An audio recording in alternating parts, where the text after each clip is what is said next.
What up, though, y'all? How y'all living? Now, today I think is day 8 of the Diddy trial. And I personally do not know why this has even went to trial. I do not know why he's been federally indicted. Now, I know a lot of people are up in arms because obviously Diddy's a freak. Obviously, Diddy's kind of nasty. Obviously, Diddy has been milking being famous for everything it's worth. And we getting a close glimpse inside how he treats his side chick or what goes on in their relationship. But is that illegal? No. No. Some of the things he done was illegal, but they passed the statute of limitations, like stumping her out in the hotel room. That was illegal. Passed the statute of limitations. Not only is it past the statute of limitations, he's not charged with it. It doesn't constitute a RICO. And that's the problem here. But let's get off into this. It's not that is Diddy a horrible person or this and that. It's about did what he do violate the RICO standards? And no, not so far from what we've been seeing. But let's check out this day in trial, man. Let's go. Let's get to it. Judge, the defense letter about Dr. Hughes preserves your objection, Ms. Shapiro, but the defense letter is not in the docket. While after inner-city press objection, the U.S. letter is in. Judge, when Dr. Hughes is on the stand, I'm sure Mr. Bach can raise that in cross. As reported yesterday, Combs' 10th lawyer is Jonathan Bach, husband of Alexandra Shapiro, who was defense, for example, in the Trump SPAC trial. Judge, what about these texts involving Ms. Ventura and buying drugs in Boston, AUSA? We think it's irrelevant, but if they redact it, it's not hearsay that she was in Boston and on her own. I think that's why Mr. Agnifilo wants it in. Judge, I'll think on it. AUSA. We are concerned that Ms. Porter's death may be used to build sympathy for Mr. Combs and lead jurors to believe that if he is convicted, his children may. Judge, I'll think on it. As to Mr. Muscuddy, the defense is concerned about hearsay. But everybody else getting to use sympathy. AUSA. Mr. Muscuddy will not be testifying today. Judge, did I miss that? AUSA. We emailed at 10:45 p.m. No, that is not in the record. Why not? No need to take a week to redact that. Judge, please get the witness, Mr. Gannon, and check on the jury. Welcome back, Mr. Gannon. Jury entering. AUSA. Mr. Gannon, let's continue with items you seized on Star Island GX215. What is this? Gannon. High heels and sex items in the master closet. Yeah, sorry. AUSA. What is this? Gannon. 3 cell phones found in one of the boots. AUSA. Display the Gucci bag for the jury. Pull up GX10A and the stipulation. Zoom in on paragraph 5, a white plastic bottle. It contained liquid residue of meth and liquid MDMA. God, dog. You was on meth, cuz? That got to be for the hoes. AUSA. These pills were found with the Tesla imprint on them. These had the active ingredient in Xanax. This $100 bill had residue of cocaine. Mr. Gannon, what's this? Gannon. A dark wood box with the word puff. I don't understand why they're reporting on this. We already know he was a drug addict. But he's not charged with being a drug addict or even possession of drugs. And it don't seem like they found any drugs. This is residue. Fee on the top. Nigga, for real? AUSA. How do you know that this is the Astroglide in the baby oil that you seized? How many bottles of each? Gannon. 31 Astroglide, 25 baby oil bottles. AUSA. Any other cell phones found? Gannon. Man, they said 1,000 bottles of baby oil. He only had 25, man. I mean, that's still a lot of baby oil. Baby oil lasts forever. Even when you, never mind. Yes, AUSA. BX1301, page 3, paragraph 11. AUSA. Was a gun found in this suitcase? Gannon. Yes, a 45. AUSA. Hold the bullets up for the jury. No further questions. Judge. Cross. Defense. The day of the search, you knew that Mr. Combs was leaving the country with his twin daughters? Objection. Sidebar. After sidebar. Combs, Tenney, Garagos. In planning the search, you knew that none of the targets of the investigation would be there. AUSA. Objection. Judge. Overruled. Agent Gannon. The plan was to have him not there, but we had contingencies. Combs, Terry, Garagos. What type of vehicles did you use? Agent Gannon. Armored vehicles. Combs, Garagos. And a boat came in by land and by sea. Agent Gannon. It's common practice. Garagos. 80 or 90 agents? Agent Gannon. Not all at the same time. Combs, Teeny, Garagos. You found 6 people and kept them in handcuffs for an hour? Agent Gannon. No, ma'am. There was one individual who wasn't happy with us and wasn't cooperating, so we kept him in handcuffs longer. Garagos. Because he wasn't happy with handcuffs. Combs, Garagos. There was a music studio in the guest house, right? DX305. Do you recognize this? Agent Gannon. Yes, ma'am. It's the studio. Garagos. Move to admit. Photo of mixing keyboards, love and jeweled script over it. While Agent Gannon is on the stand, here is a courtesy inner city press from the court artist Elizabeth Williams R. Gannon with the gun and cones with head in hands. Yeah, let me go ahead and save this. I ain't got to come back. Because, boy, what the hell is Diddy? Sorry, this little thing is in the way. What Diddy think he doing? You do know that that's lightweight admission. Yeah, you got to watch your posture when you in court. It's like the number one thing, you know? Anyways, Combs, Teeny Garagos. The gun was wrapped in a towel. It didn't look like how you displayed it to the jury yesterday, right? Agent Gannon. Yes, ma'am. Oh, that's good. Garagos. Did you find any photos of Mr. Combs with these firearms? Agent Gannon. We did not. Combs, Teeny Garagos. Do you agree that handguns, metal, is easier to get fingerprint than maybe another type of device? Agent Gannon. Can't say if it's easier, but it can be done. Garagos. Can you get prints off of a gun? Easier when it's inside? Gannon. I think so. Combs, Teeny Garagos. At HSI, you have Mr. Combs' DNA, right? Agent Gannon. I don't know. Garagos. When he was arrested, the government took DNA swab, right? Gannon. I don't know. Garagos. Holding up the Gucci bag. Hold up the Gucci bag. Combs, Teeny Garagos. The drugs were in this bag and in the puffy box, right? Agent Gannon. Yes. Combs, Garagos. Your Honor, I'm going to introduce a sealed exhibit with the help of IT. May I approach the witness? Judge. Yes. Deputy. We may proceed. DX304. AUSA Schmeiser. Cut off the screens. Can't see exhibit. Combs, Teeny Garagos. Please don't say the names of the people in this photograph other than my client. Don't talk about it. AUSA Schmeiser. May we confer with counsel? Judge. You may. Deputy. We may take the sealed exhibit down. Combs, Garagos. Agent Gannon, you live in Florida? Don't many people have guns in their homes there? AUSA. Objection. Judge. Rephrase. Garagos. Do you have guns in your home? Gannon. Yes. Garagos. No further questions. Yeah, because, boy, if this would have been in Florida, this wouldn't even be a question, but it's New York, bro. Like, that's the hard part. They don't have guns in New York unless it's illegal. Judge. Redirect. AUSA Schmeiser. No. Judge. Next government witness. AUSA. The government called. And I think that's why they tried him in New York, because of things like that. Because if they tried him in California and they was talking about orgies and drug usage, that's more common there, everybody understanding. If they tried him in Florida and they was talking about guns, that's more common there, they understand it. But when you come back to New York, even though things of this nature is going on, and even though people are using guns, how it's socially viewed is different. And the government had a better chance of winning this bullshit case in the state of New York. But that's just Juan-O's own personal opinion. Dr. Don Hughes. What is your profession? Dr. Hughes. Clinical and forensic psychology. I treated people who were in World War II, which was such an honor. AUSA. How many times have you testified in court? Dr. Hughes. 60 or 65 in SDNY, ENDY, and the Northern District. Also, New Jersey, Pennsylvania, Connecticut, Virginia. AUSA. We offer Dr. Hughes as an expert. Defense. No objection. AUSA. What do you anticipate covering, Dr. Hughes? Why victims stay? Memory. AUSA. Have you been retained by the government? Dr. Hughes. Yes. AUSA. What is your hourly rate? Dr. Hughes. 600, 6,000 for the day in court. God damn. I'm in the wrong business. AUSA. Why do victims stay? Dr. Hughes.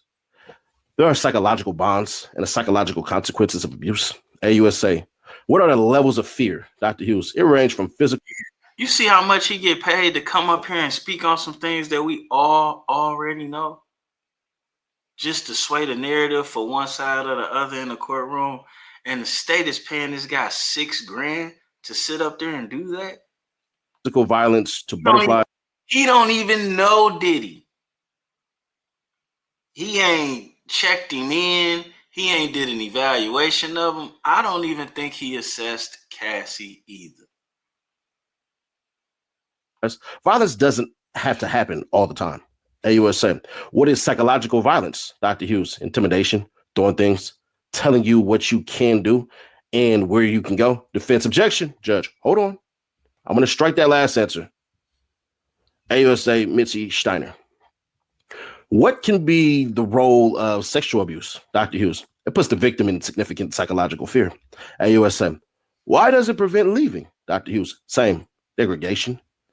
They don't want to think about it. AUSA, what is emotional abuse? Dr. Hughes, putting down our partner, feeling like a piece of crap. AUSA, what about financial dependence? Dr. Hughes, the abuses controls housing and transportation, taking away her laptop. Defense objection, judge sustained. AUSA Steiner, are you familiar with love bombing? Dr. Hughes, that honeymoon phase? That wasn't a mistake. He's not supposed to be speaking on Diddy and Cassie. He's supposed to be generalizing because he didn't assess Diddy or Cassie, from my understanding. But he slipped that in there.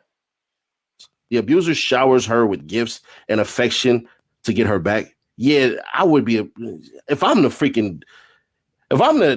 AUSA, the United States Attorney, I'm going to tell him don't say her, but whatever.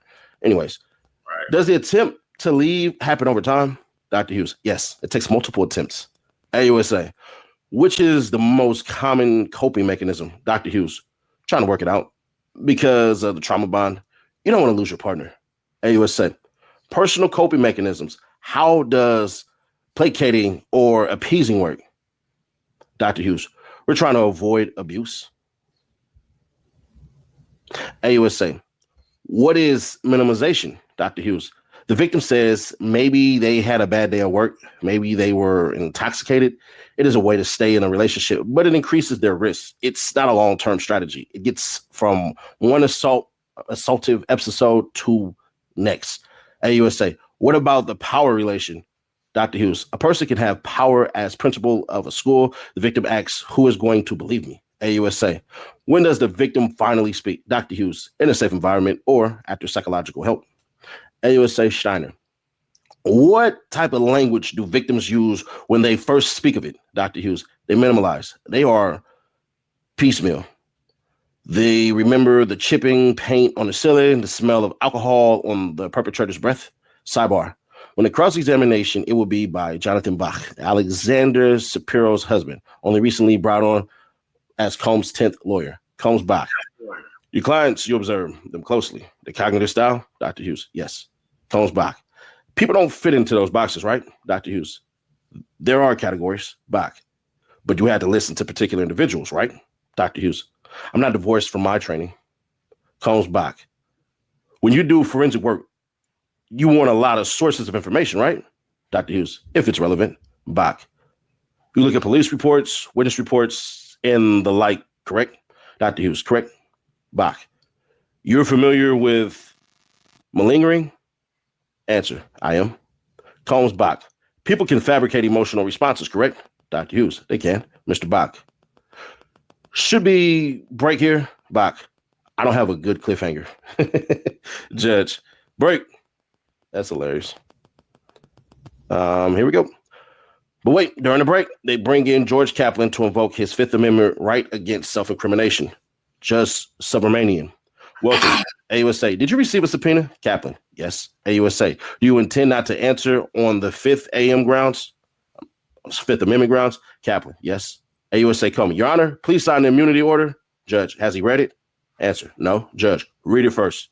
AUSA, Comey, the attorney says he's read it. Judge, I will sign the immunity order. AUSA, the government will seek to admit GX69A. Judge, now break. They're back. AUSA, Your Honor, we emailed you the exhibit over break. Combs Agnafilo. We object to it as hearsay. The statement, thank I feel you from Mr. Combs is ambiguous. He could be saying thanks for the advice. Judge, we'll pick it up after Dr. Hughes. Please get her back on the stand. Witness entering, jury entering. Comes back. You are with the American Psychological Association, which says you should only render an opinion after examination, right? Answer, where? Man, I don't know. Shout out to Seti Nash for the narration. He doing a damn good job. If I was on the jury, I'd be tired. They going a long roundabout way, and we still have not got down to the nitty gritty of what they said we was here for. Dr. Hughes, this is a different role. Comes back. You have not gathered information about this case, right? Dr. Hughes, I'm not rendering an opinion on any individual. Bach. There's someone named Cassie, but you don't know what she said, right? Dr. Hughes, I don't. Comes back. You testified across the river in EDNY, right? Dr. Hughes, right? Bach. And you say the same thing, even though the cases are different, correct? Dr. Hughes, it is to help the jurors understand. Bach. But it's their job to consider their case, right? Comes back. You don't publish data on patients you have evaluated, do you? Dr. Hughes, it's confidential. Bach. So I can't cross-check your experience, the basis of what you are saying, right? Comes back. People might go to a civil lawyer to make a little money, right? And you would say, objection, judge. Let's move on. Bach. It's civil litigation. You might look for malingering, right? Comes back. You gave a webinar about giving expert witness testimony, right? Dr. Hughes. Yes, for battered women. Bach. Let me show you DX, judge, sidebar. During the sidebar, exhibit from Star Island Raid, Baby Oil, and Astroglide. Like I said, I'm doing this in real time, so my editing skills will be fire. Judge, jurors, we're going to send you to the jury room for a bit. All rise. Jurors leave. Judge, yesterday, Ms. Shapiro submitted an exhibit ex parte. Now, reviewing a document, what should I focus on? AUSA. It shouldn't show the witness has a bias. The judge. Can she be shown in the document about training domestic violence advocates and asked if she remembers, but I won't admit it as evidence until she denied it and it became prior inconsistent statements. Witness reenters, then jury, comes back. Does this indictment refresh your recollection? Dr. Hughes, let me look at it a bit closely. Yes, Bach.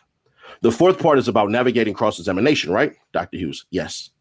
Oh, I see what he's doing. He's trying to make it seem like this is a professional that the state brought in basically to spew the BS that they wanted to. That's exactly what the fuck this is. That's exactly what he is. You heard how much he get paid? Like, come on. Like, has he ever sided with the defense? Like, that's like this is more people need to take their shit to trial. I don't know. Most of your income comes from court-related work, right? Dr. Hughes. No, maybe half. I knew it.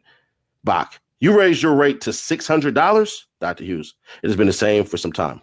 Bach. But you raised it. Dr. Hughes. Commensurate with others. Comes Bach. You're being retained hundreds of times, but you've never come into court and testified in defense of a man accused of a sex crime. Dr. Hughes. That's correct. I don't evaluate offenders. Comes Bach. You met with the prosecutor 6 times to prepare your testimony, right? Dr. Hughes, correct. Whew, that's good. AUSA. Can we have a sidebar? Judge, you may. They're back. Comes Bach. Did you discuss the topics with the prosecutors? Dr. Hughes, with all due respect, it was mostly me educating them, Bach. But you know nothing about the case. Were you advising them on how to present evidence in domestic violence cases? Comes Bach. Didn't you help them write briefs? AUSA. Can we have a sidebar? Judge, yes, but I'll keep it brief, shorter than the last. Sidebar. Hasn't, in fact, been shorter. You had to put that one there. Judge, sorry, it wasn't shorter. Ms. Steiner, AUSA, Mitzi Steiner. You reviewed some filings to the court in this case. It was all related to the subject of your expert testimony, right? Dr. Hughes, correct. AUSA. In fact, we redacted. Dr. Hughes, you did. AUSA Steiner. You are a board certified forensic psychologist, right? Dr. Hughes, yes. AUSA. How many of those are in New York State? Dr. Hughes, I think about 40. Recross, Combs Bach. Your defense work is almost entirely for victims of domestic violence, right? Dr. Hughes. I'm not sure that's true, Bach. You work with Mr. Brian Steele, who was defending a woman charged with reacting to domestic violence, right? Yes. Combs Bach. And Mr. Steele decided not to use you after meeting with you. Judge, move on. He Busted. he came in and killed it, bro. Judge, move on. Bach, no further questions. You don't need no more. Judge, next witness. AUSA. The government calls George Kaplan. AUSA. When did you work for Combs Enterprises? Kaplan, 2013 to 2015. AUSA. What fell under that holding company? Kaplan. Clothing, liquor, entertainment. I was executive assistant to chief operating officer. AUSA. Where did you work? Kaplan.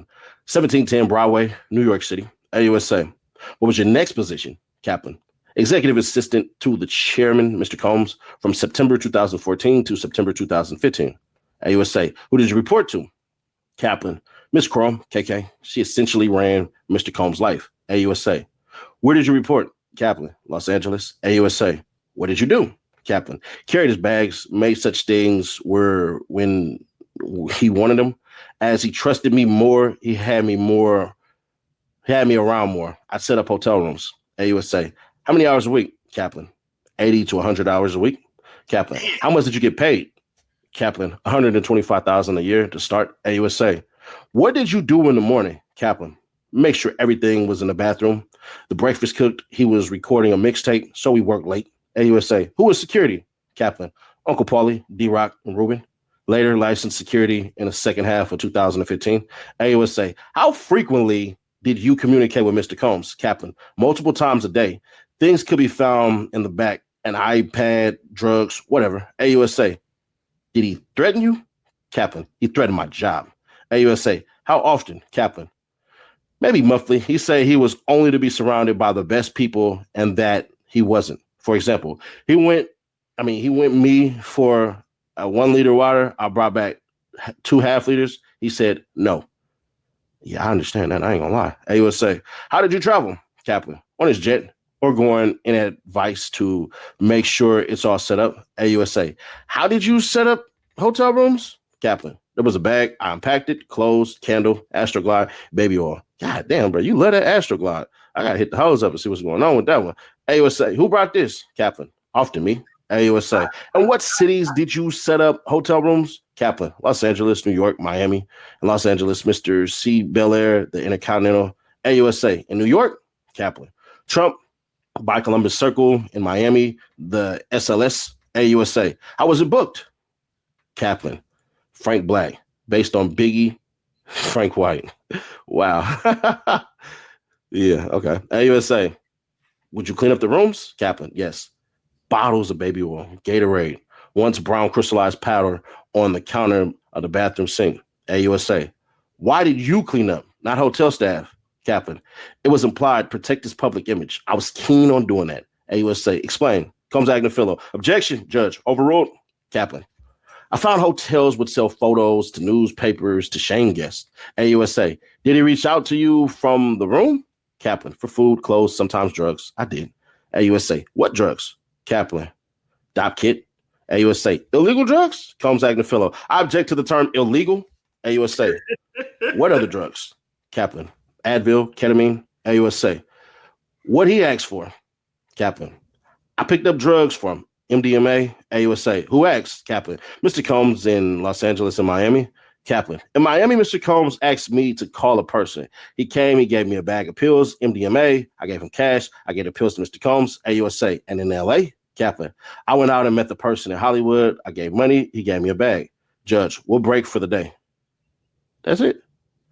Wait, there's more. Combs Agnafillo. The proffered email chain is about Gina, and Gina is out of the case. She's not coming. AUSA, she's in the indictment. Agnafillo, they could get her here, and they're choosing not to. I'll submit a letter by 10 in the docket. So right here, Arnold Subramanian, press government about caption like maybe forgery came in the government. Yeah, we ain't doing all that. All right. What was proven today is definitely going to go more into Sean Combs basically coercion for sure. It's not looking like, I ain't gonna hold you, bro. It's not looking like this man gonna walk. It's just not. The more that they're showing stuff, the more it's showing like he's enabling people. He's getting them high. He's getting them drunk. He's doing all these things. He's using people to get drugs for him and threatening them with firing them for not doing certain things. That right there, bro, that's not going to play well. The question is, honestly, is what is the judge going to sentence him ultimately? I don't know. I don't know. I don't know. This situation here is kind of crazy. I personally don't think he's gonna go to jail. I personally haven't seen nothing that's connected to a RICO. And then the defense gets to go last. And they pretty much stood on business with every witness that has come up there. And honestly, I think Diddy gonna get on the stand. I think he gonna get on the stand and explain the player lifestyle and just smoke this over. To say that he's coercing people by threatening their jobs, he could say they took advantage of him by enabling him. They took advantage of him by not going to the police or the doctor sooner. You get where I'm going with this? So they kept him in a drug-induced state so they can get the party lifestyle that they wanted out of him. That's the thing when you go to accusing somebody of something. Because when you accuse, you expose yourself. And there's been a lot of self-exposing here. And I don't necessarily think he's going to get off scot-free. But I don't think he's going down for the rest of his life either. And nor do I think he should. I haven't heard anything worthy of him going down for the not provable. Now, me feeling the way is me feeling the way. You feeling the way is you feeling the way, but that don't make it the law. And when you want to use the law to enforce how you may feel, just imagine somebody else utilizing the law to enforce how they feel on you or your family. And you ain't gonna like that. And on that note, we out of here. Rico, I don't see it. I don't see it at all. They could have charged him with conspiracy. Got him a nice little 3 to 10. And it'd have been an open and shut case. But they didn't. They overcharged this guy. We out of here. And if they can do it to him, they can do it to you. They can do it to me too. And that's why we got to say, no way, no how. Yeah.